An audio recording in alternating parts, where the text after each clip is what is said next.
Partie 144, citation 679. Alors, le ciel azuré adressa ses reproches à la terre. Je n'ai vu nul destin semblable au tien. Dans toute mon étendue, où trouverait-on un aveugle tel que toi? Où existe-t-il pour toi une lumière en dehors de ma lampe? Même si elle devenait un alevant, la terre resterait la terre.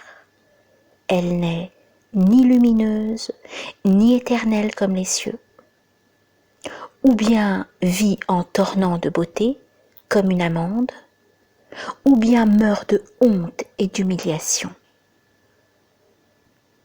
La terre désespérée, découragée, abattue, rougit du blâme du firmament.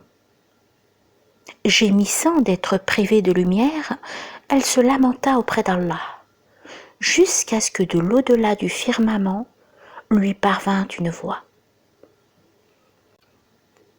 Ô dépositaire qui ignore le dépôt que tu as reçu, ne t'afflige pas, mais regarde en toi-même. Les jours sont illuminés par l'agitation de la vie, non par ces lumières que tu vois dans l'espace. La lumière matinale vient du soleil brûlant, mais la lumière de l'âme est pure de la poussière du temps. La lumière de l'âme voyage sans chemin.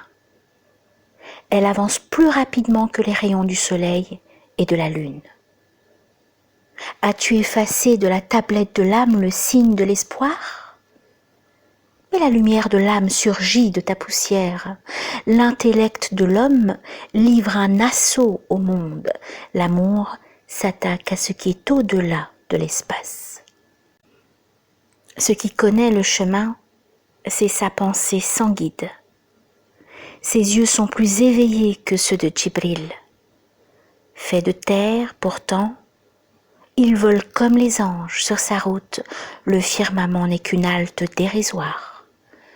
Il pénètre dans le monde céleste comme la pointe d'une aiguille pénètre dans la soie. Il efface les taches sur la robe de l'être et prive de son regard, le monde est aveugle et obscur. Et privé de son regard, le monde est aveugle et obscur. Bien qu'il soit impie et sanguinaire, il est un éperon qui harcèle le temps. Sa vision s'illumine par tout le créé, afin qu'il voie l'essence dans les attributs. Seul, celui qui devient amoureux de la beauté divine peut devenir le Seigneur de toutes les créatures. Mohammed Iqbal dans le livre de l'éternité. 680. Un jour, un brave jardinier amena 3 concombres à Nizam el-Mulk. À la surprise générale, il ne se contenta pas d'en manger un, mais dégusta les 3 sous les yeux des siens qui en ressentaient beaucoup d'amertume. Puis il donna quelques dirhams au jardinier qui s'en fut. Après le départ de ce dernier, il se tourna vers les siens et leur expliqua qu'il avait préféré manger les 3 sans leur en proposer, car les concombres étaient amers. Il craignait que l'un d'eux ne grimace en mangeant, ou ne fasse une quelconque remarque, ce qui n'aurait pas manqué de peiner le pauvre jardinier. Farid Din Attar, dans Monsibat Nameh, le livre de l'épreuve. 681. Le noyau d'un fruit est meilleur que son écorce. Considère le corps comme l'écorce et l'esprit humain comme le noyau.